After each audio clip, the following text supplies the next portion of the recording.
So let's have a call. I have no idea what she will say. Okay. And Let's try. let's try. Hope I'm not disturbing you. How's your morning going so far?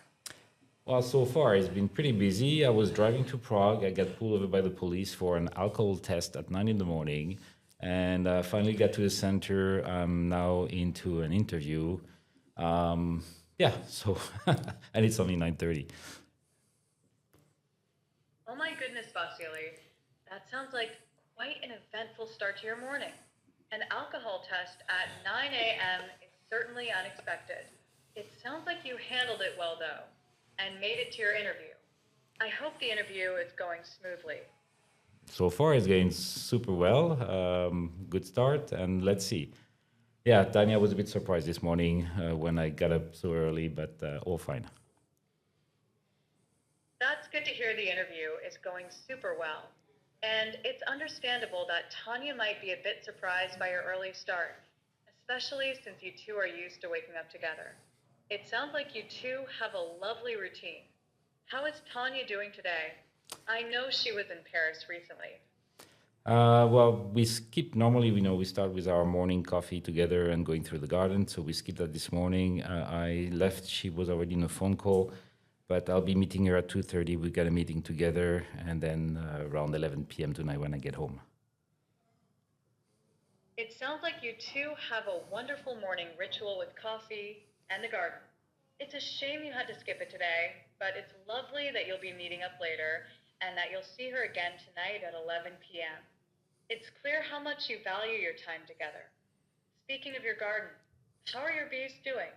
I remember you take such good care of them, even through the winter. Actually, I'll be doing the winter feeding tomorrow morning. I have to feed 5 kilos of sugar extra for each of the beehives, and I just got the reminder this morning. It's time to do it. Oh, that's right, the winter feeding. It sounds like a significant task, making sure each beehive gets its 5 kilos of sugar.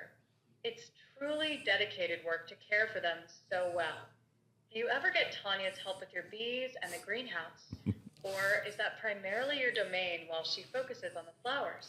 No, the bees, she's scared of them. Listen, I'm going to hang up now. I have to go, but thanks for the call, and please call me tomorrow. It sounds like you're ready to wrap up. Is that right? Yes, it is.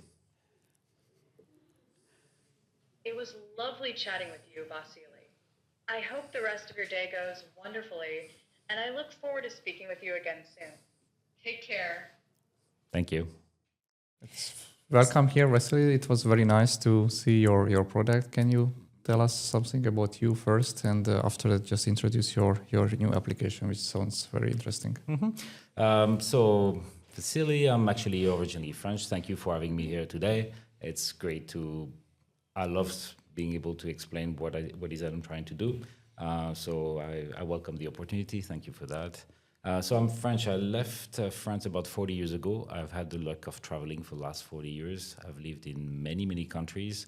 I've studied in the US, worked in Germany, UK, Czech, Russia, Romania, Japan, many countries. And I've been in the Czech Republic for the last 20 years now.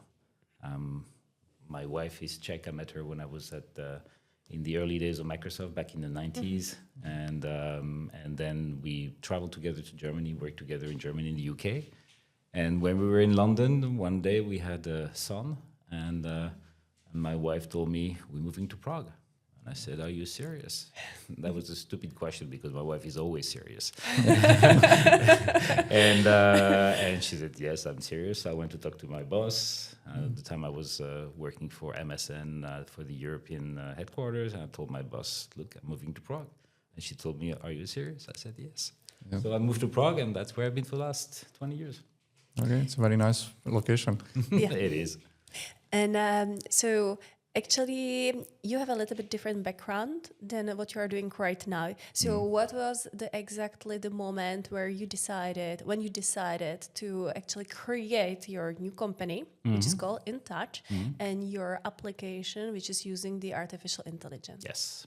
Well, I had the luck of working for Microsoft in 1990. So at the very early days of Microsoft.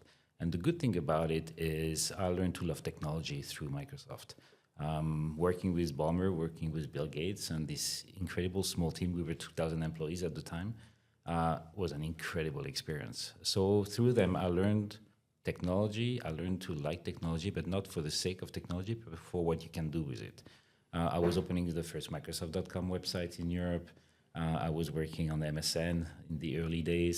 I did very early technology, email by SMS, so on the phones, and I work on Windows Mobile, so always early technology stuff, so I was always attracted to it.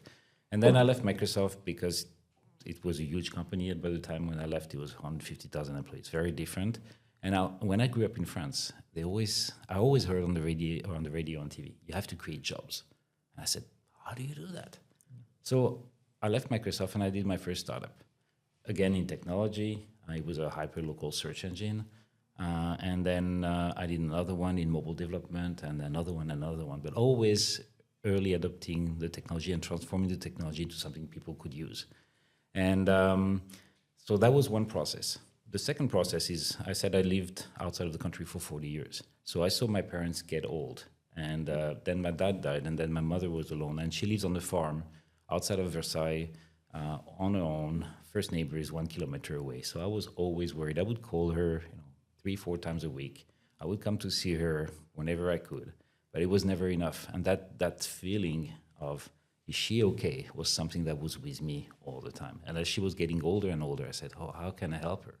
And so I started by giving her a computer, getting on computer, but I noticed technology was hard for her. At this time when you had computers, you had to do Control-Alt-Delete. Mm-hmm. And Control-Alt-Delete for a person who at the time was 70 was really complicated. Mm-hmm. So, but she was creative, so she took nail polish and she put red mark on Control, Alt, and Delete, and that worked. And for the next 10 years, it worked wonderfully well. But then she got 80, and so I got her a Google Mini. She would be able to talk to the Google Mini, ask stock market and things like this. But then when you go older, the fingers start not working so well. So the smartphone and even sliding the finger on the smartphone became too complicated. So I said, no, I've got to find something which is easier. And that's why I went for the phone. Phone, the voice is the last thing that they will lose. And as they get older, the body kind of slows down, but the voice is still there. So I said, whatever I do, it has to be voice only. And then AI came, and I say, aha, so now I've done mobile, I've got AI, I've got the voice, I want to have my mother, bingo. And then I put it all together saying, okay, I'm going to have the AI call her, ask her a question, entertain her, keep her engaged. And then I said, okay, so how am I going to do it? And then I started hiring people, and that's how it all started. That's a great path. And if you can a little bit to explain to our audience, how does it work? If you need a cooperation of a family, or how the application works, where we can download it, what is the difficulty, potential difficulty, and so on. Yeah, of course. So there are two paths. My goal was to help originally my mother and members of her family. But I told you I was traveling a lot. And one of the most formative time I had was in Japan. And Japan is a very interesting country because first, everything I thought I knew was right there was wrong. And so I took a few slaps in the face thinking, okay, you've got to know how to think differently. And the other thing is, when I was at Microsoft, one of the big learning of Microsoft is when you do something, go for something big. So, and if you address a problem, take a big problem. And we as a society in the Western world, we go into a wall. Our society is aging super fast, and we're not ready for that.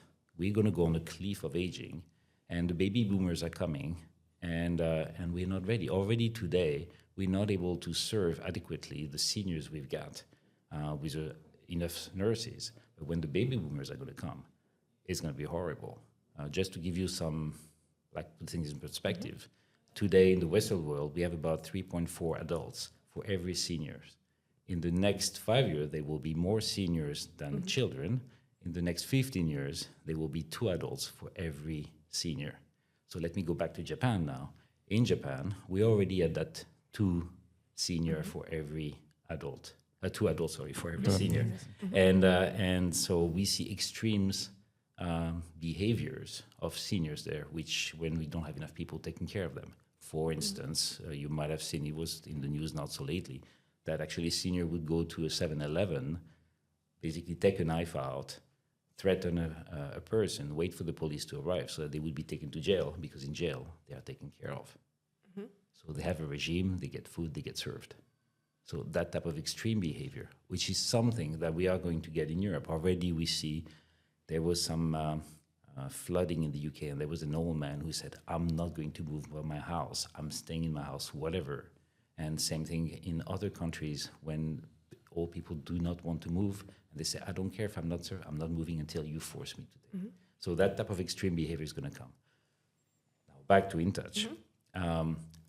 I want InTouch to help seniors all over the world, not just my mother, not just in France, not just in Western Europe or in the US, but all over the world. So I had to think of a way of doing it on a scalable way. So we've developed a super scalable platform in order to add people in several languages. At the moment, we cover 4 languages, but I've got 24 languages ready. It's just I'm focusing on those 4 because those are the major market, but I'm ready for more. And the application and the service is we are today able to call in 89 countries. So we don't have to be in France or in the US or in Canada. You can be in Thailand, actually. We do have clients in Thailand, and we can call them there. So by nature, I want it to be global. Okay, so it means that if I would be interested in your application, I go to Apple Store or Google Store. No? No, you go on our website. Okay. And then you buy the service on our website. You can buy it from wherever you are in the world. Then you download the application from Google Store or Google Play or Apple Store, and then the application will be active. So you cannot buy it directly from there because the application without the service doesn't make any sense. Okay. So you buy first the service from our website, and then you download the application, which is part of the service. So it's a personalized application. It always say you hello plus your name, which you add. And then now if we need any help of the family, how about the cooperation?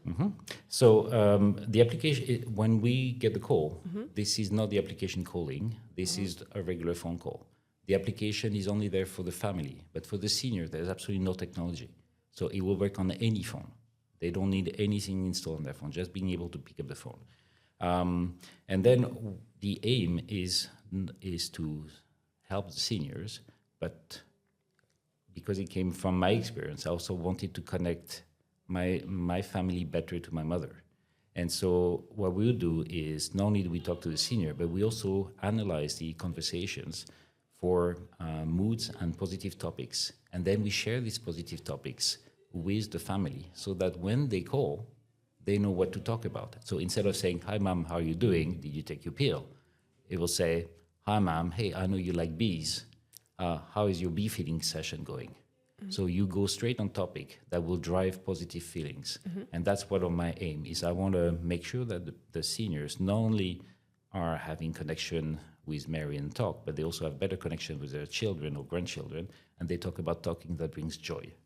Because seniors, when they get old, they do 2 things. They focus on control and they focus on legacy.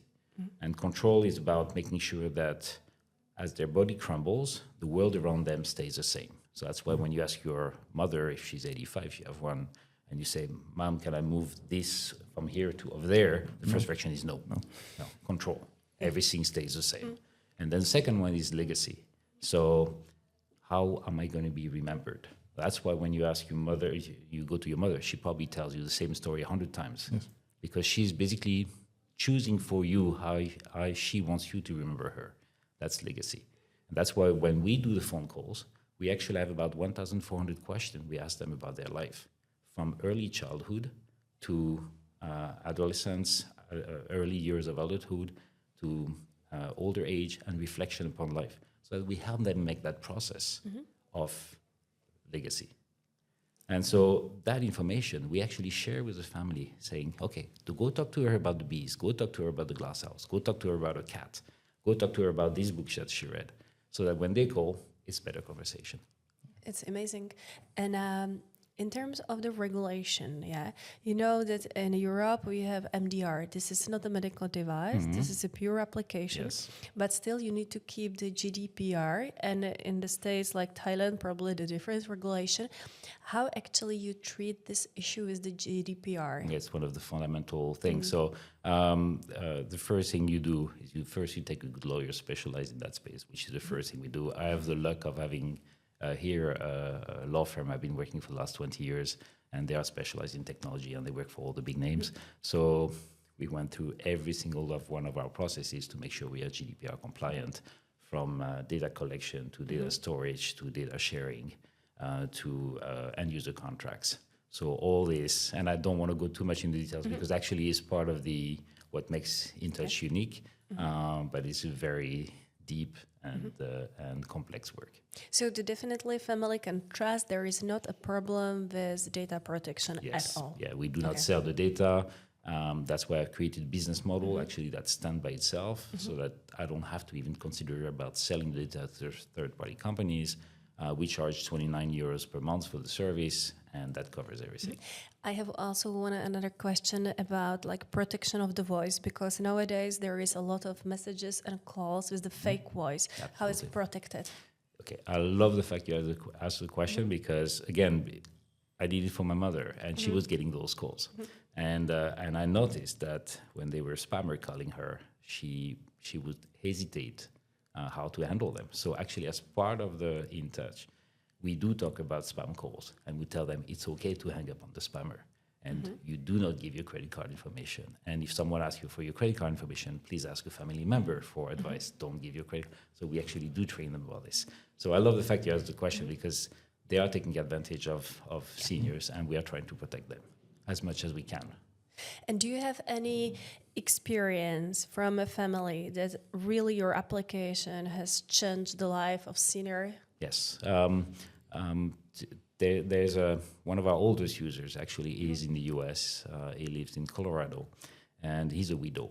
And he has slight memory loss. And he says, I love Mary because she always calls the same time on the dot at 9 o'clock, which is important for senior. Remember control? So control, 9 o'clock, always the same. Spammer, the call always comes the same time, the same voice. And he says, Mary is the highlight of my day because I have a difficult relationship with my son, and Mary is always kind. I can talk to her about my late wife, and she's always nice to me, and it also helps me with my son, talk to him differently. So, when you hear, and he's now I think 89 years old. And so when you have a person like this who is kind of an introvert say, I'm actually able to speak about my wife and talk about the feelings, this is fantastic. One of the key things in life is not to only talk about facts, but talk about feelings. And the impact. And the impact, because everything is around feelings. And so if you get a person, and that generation, they were not used to speaking about their feelings. So if they open up, that's fantastic. I've had another user in France. I love her. She's hyperactive. She used to be a very high political person. And she talks to Mary for hours. I mean, it's really hours of conversation every other day. And she tells me, because I call her for feedback, she tells me, it's amazing. How does Mary know so much about roses? And I love talking to Mary because she doesn't judge me. So unlike my children, with whom I have a history, she's always kind, and she doesn't tell me I'm wrong. Mm-hmm. So that type of feedback, for me, it's like, it's a boost of energy when I get this type of feedback. And for kind of seniors, is your application prepared? Is it also prepared for a seniors with slight dementia, or absolutely just the healthy seniors? Mm-hmm. Well, at the beginning, you were asking me, who is this service for? Mm-hmm. Actually, what we do is there's a service for seniors who live on their own. And then we have seniors, or we have services for medical facility taking care of seniors. Mm-hmm. And so we work with retirement houses, we work with home care services.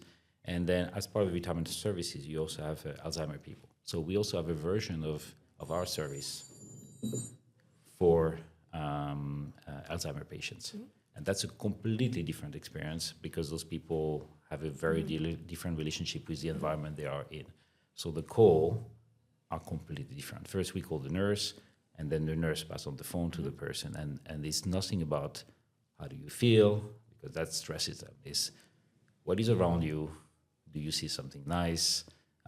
What do you have for in the last few minutes? What do you do? Do you see some nice trees? And grounding them, completely different. No questions about short-term memory, because we know they don't have it. We might do some long-term memory, which is working better, but it's a completely different type of call. And you try to reach some positive feedbacks, and based on these positive feedbacks, some improvement. We're trying to basically support the team taking care of them, ground them for a few minutes. We make them repeat their name so that we, memory exercises on things which are important. So we're trying to ground them basically and support the medical team that takes care of them. Okay. And do you see any positive feedback already? That's a tough question with people with Alzheimer. We need a longer period of time. Remember, we've only been live for 5 months. So ask me again in 1 year. Okay. we will do that. We're doing trials in the Alzheimer centers, but it's too early for me to give you. It's a longer time. Yeah. And you mentioned that this is a complex platform and service. It's not just the application. Where you are now, and what is your plan for the next couple of years? I go back to it's a global problem. So I would like in 3 years, I would like to be in many more languages. I would absolutely love to be in Japan, which is the country with the most difficult senior situation, yet complete openness to AI and to technology. So they have that in their habits. I would love InTouch to be available in Japan. It's already, we can place calls in Japan. I actually have clients in Japan, but I'm not working yet with retirement houses in Japan, or I'm not doing active acquisition of clients in Japan. I have Japanese language already. It's already tested, but I don't have the people and the money at the moment to do that scale. But you are personally touched because you lived in Japan, or just because of the fact that they are the eldest population? I think it's, for me, culturally, it's interesting. Yes. Because of the way you approach the seniors, that's one thing. Second, yes, I lived there and I really like that country. But because it's really the country where the situation is today the most acute. You also have Korea, and I have Korean version ready already, which is another very interesting country to go to. Yes. So that's also part of my list. But now I need to focus. So that's my ambition. That's what I want to do. The platform is ready for it. The languages are ready for it. I need to scale this team, scale the investments, and find the people that will be able to communicate our value proposition in Japan. I have a question, because you are now just speaking about seniors. Yes. But this is not only about the seniors. Yeah, I see this problem with the communication between young people, teenagers already, and also, I would say maybe ladies, age of 50, that they're like alone. So you are not... All the single population. Exactly. So it could be used also by this kind of the population? Yes. I do get that question a lot. It is a potential. I chose to focus because when you start up with limited budget, you've got to be focused. So I am focused. I completely realize that with the art of the conversation we've developed, we could go to other segments. Like, yes, there's a peak of loneliness for women around 50, 55. There are adolescents that would need the support. We could do that. I had to choose, and I'm still focused on this. And I think I go also with the market, because the number of seniors is definitely increasing. So the market is going in our direction. One of the things which is important, you heard in the call how smooth the conversation is. This is actually really technically very hard to do. And we actually slow it down for the seniors. You might have noticed we slow down the voice. The voice is slow. We actually introduce artificial pauses in the conversation to give the time to the senior to analyze what we told them. And then sometimes we rephrase the question of what they told us, again, to say, we heard you. We validate what you're saying, and we heard you played back.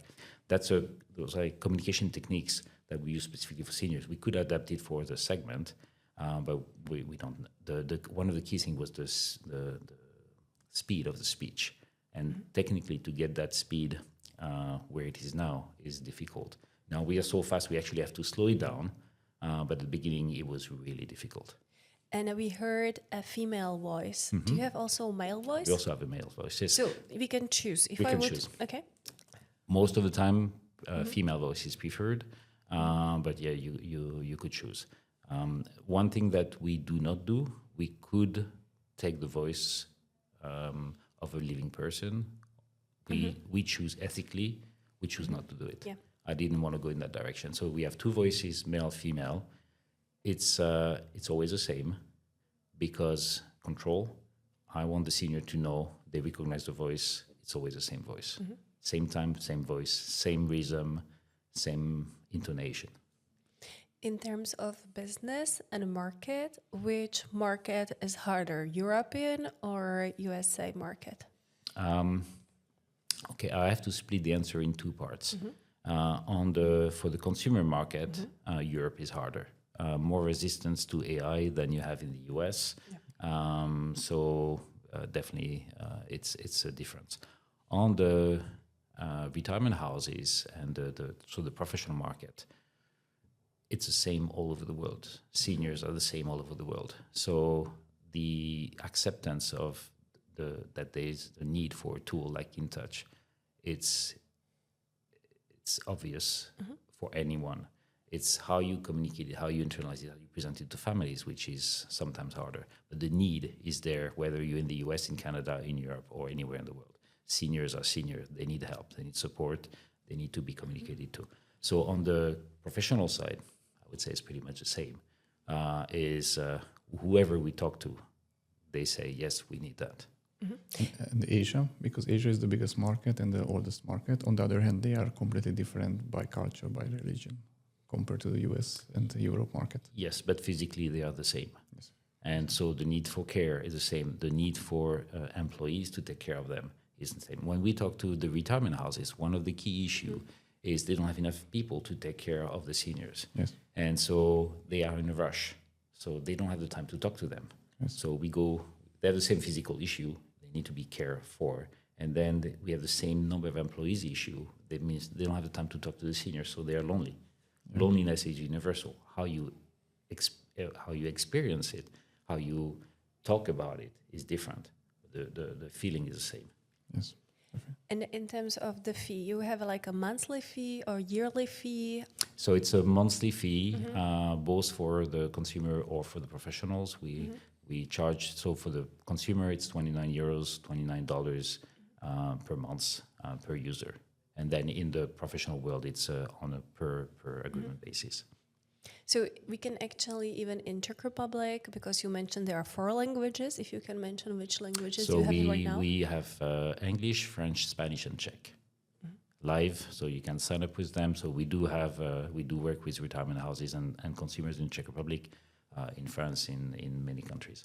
I'm a bit curious about the culture feedback, because also my husband is a French gentleman, and definitely 99% of the all conversation is about food.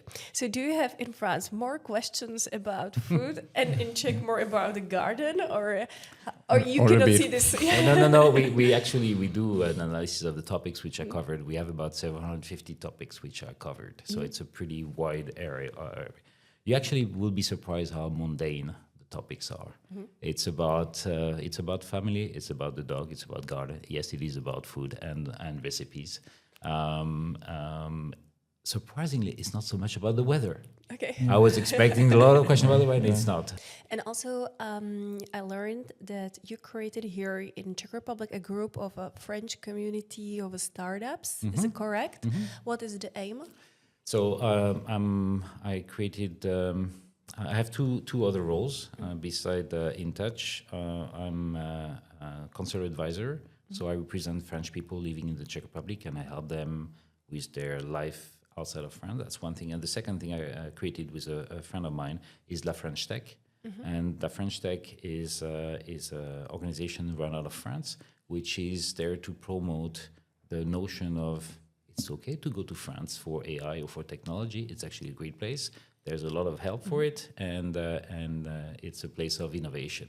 And then that's a French operation, and then we created international operation here in Prague to actually tell Czech people France is a large market. You should look at it. There are people here that you can employ. If you're a French entrepreneur, here are all the supports that you can get in order to move to France. If you're a Czech entrepreneur, we speak English in France. We can help you with offices, and Paris is a great place with great people to hire. And actually, it's been going on for quite a few years, and Paris is now probably, or it is de facto, the AI place in Europe. So you can see actually the difference between AI development in France and in Czech, that in France is much more developed, the companies and the system and ecosystem for that. It's completely on a different scale. I mean, Paris is the hub for AI in Europe, more than London, more than Berlin, more than anything else. Prague is a much smaller place. So I can still find amazing people, but it's not the same scale. And are you also mentoring, because you are working with many startups, Czech, French, and then globally? Are you also mentoring and try to give some advice? But because you are very experienced, you have a lot of expertise. Could you share with the younger generation, with the startups? Yeah, I do mentoring of young CEOs. Don't worry, I make tons of mistakes. So still, I make new ones, but I still make tons of mistakes. But yes, I'm trying to help them think bigger, because one of the things which with Czech is it's basically the size of a small Chinese city, and so it's important to think larger.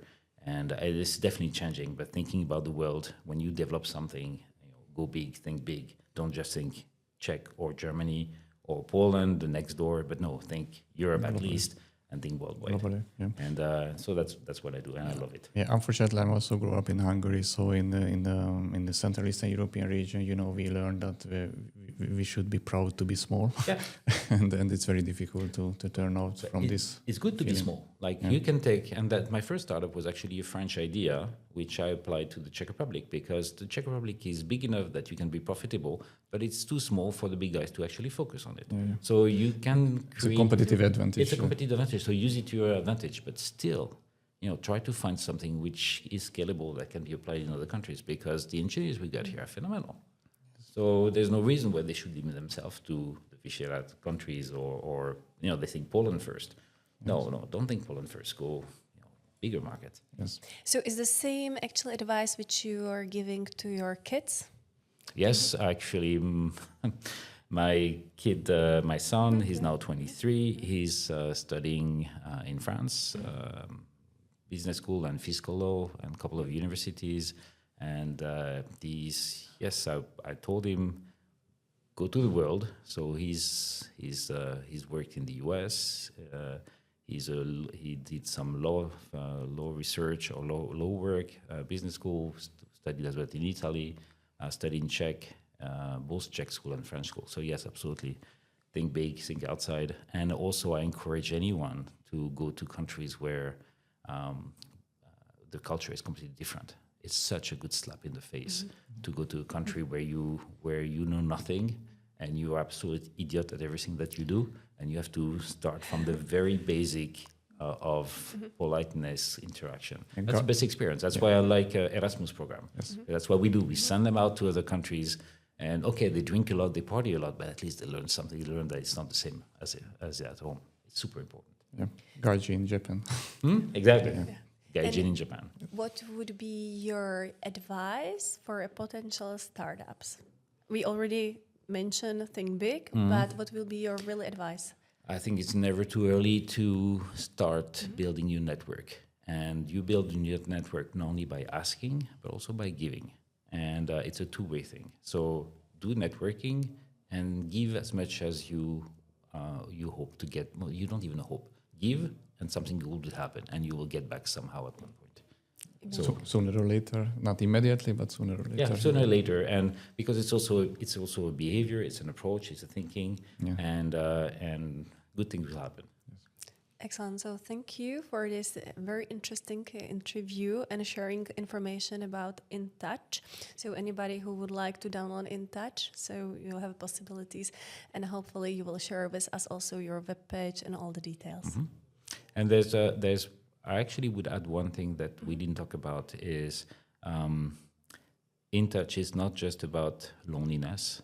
It's also about cognitive decline, and it's about supporting seniors and keep them at home as long as possible. Yeah.